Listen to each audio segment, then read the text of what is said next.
Good morning, gang. Happy Saturday morning. I don't know if I can pull you away from the coronation of King Charles here for a few minutes here. We'll talk about something that actually affects the rest of us. You can watch the pomp and circumstance all you want. Okay, it's interesting to people. It's beautiful, no question. But who's king of England doesn't really affect me at all. So I got an interesting letter in the mail yesterday from one of y'all, and I thought it'd be worth a video here.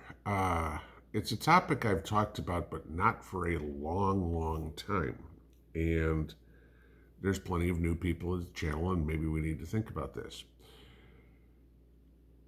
We all stock pantries, ammo closets, whatever would be, clothing, you name it. I mean, we are, I hate to use the term hoarders, okay, but collectors or whatever, gatherers of different materials that we're going to need, whether it's medical equipment, whether it's food, whether it's ammunition, whether it's tools, whatever it would be, okay?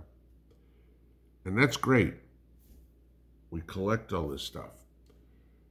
The problem comes into this. What are you going to do? What is your plan for getting rid of it? And I know people go, well, I'm not going to get rid of anything. I get what you're saying. What are you going to do with that empty can once you ate the Spam that was in it? What are you going to do with the bandage that your finger's now healed? What are you going to do with it? Okay. Start with this one. The biggest killer in an SHTF situation is not going to be a debate between 556 and 762. The biggest killer in an SHTF situation is not going to be starvation. The biggest killer is going to be disease. And how do you prevent disease? Cleanliness. How are you going to dispose of your physical waste, whether it be empty Spam cans or bandages or whatever it would be? Let's start there.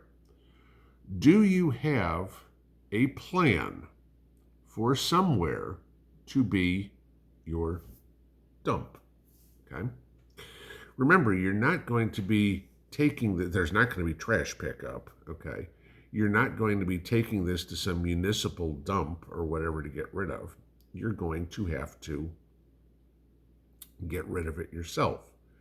Do you know how to get rid of it? And there's a lot of things that build upon each other throughout all of this.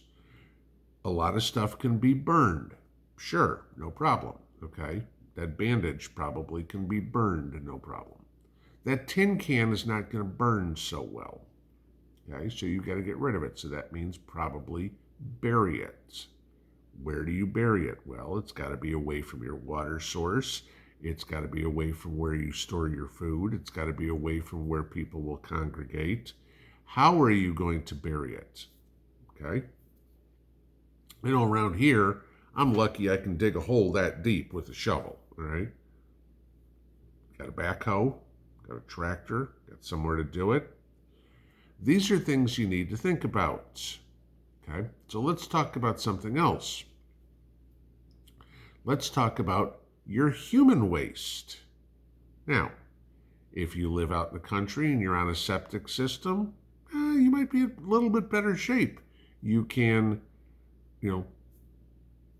pour water down into the toilet and it'll flush into your septic system. If you're in the city, if you're in the suburbs, if you're on any sort of municipal sewer system, good luck, okay? What are your plans there? Do you have a compostable toilet in your prep? Called a luggable loo, something like this, a portable toilet. Do you have just the simple stuff, the knowledge to make a portable toilet. A 5-gallon bucket, some wood, and a toilet seat. Okay, put over it. Okay, you can't just put a toilet seat on a 5-gallon bucket. I guarantee you're going to tip it over. All right.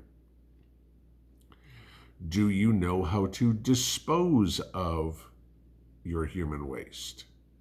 I know some people say, oh, you can compost it.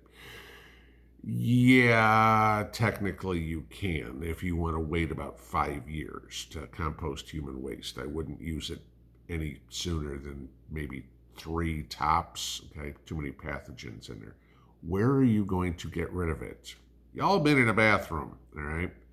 There's a malodorous scent that usually comes after the morning detail. Where are you going to put this? Well, you want to make sure it's going to be downwind. That would be certainly certain. But then let's think about the security of that. Gee, if bad guys smell a bunch of shit, okay, they're going to know there's people around. So you have to get rid of it. Yeah. Have you figured out where to dig a latrine? Again, downwind, down from your water source, away from the people, etc. Now all of a sudden at 2 o'clock in the morning, you got to go take a dump. You may have to go run a couple of 100 yards away to go do it. It's not, oh my God, flip on the light, there's the bathroom, and you walk 10 feet, okay? Not going to be as easy. And if you're in the suburbs, where are you going to put that? You're in the city, where are you going to put that? Waste disposal is going to be a massive problem in the cities, in the suburbs, okay? It's something people don't think about. Water, okay? What about the cleanliness of your water? How to preserve, how to get the most use out of your water, all right? Again, same thing with the sewer system. There ain't going to be a sewer system. You're going to have to do something with that water. Oh, I'm going to put everything in the sink and I'm going to wash dishes until you pull the plug to the sink and the water doesn't go anywhere. So now you're going to put the water in the sink, then you're going to have to bail the water out of the sink. Okay, so your sink in suburbs is basically useless. What kind of dish detergent do you have? What kind of laundry detergent do you have? Is it chemical? Is it organic? If it's chemical, you're wasting the water. If it's organic, now you can recycle that gray water, okay? You can wash your dishes, you can wash your clothes, and then you can take that bucket of water and use it to water your food crops, right? You can take the water that your soap, your body soap. Is it organic?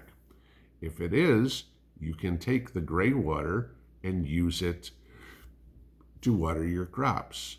You could actually take the gray water and run it through your Berkey, and you could clean it and turn it into drinking water. So you could literally bathe in the water, filter the water, and then drink the water. Has anybody ever come up with that plan on how to do it? We've talked about that before and how to do things like that. Okay.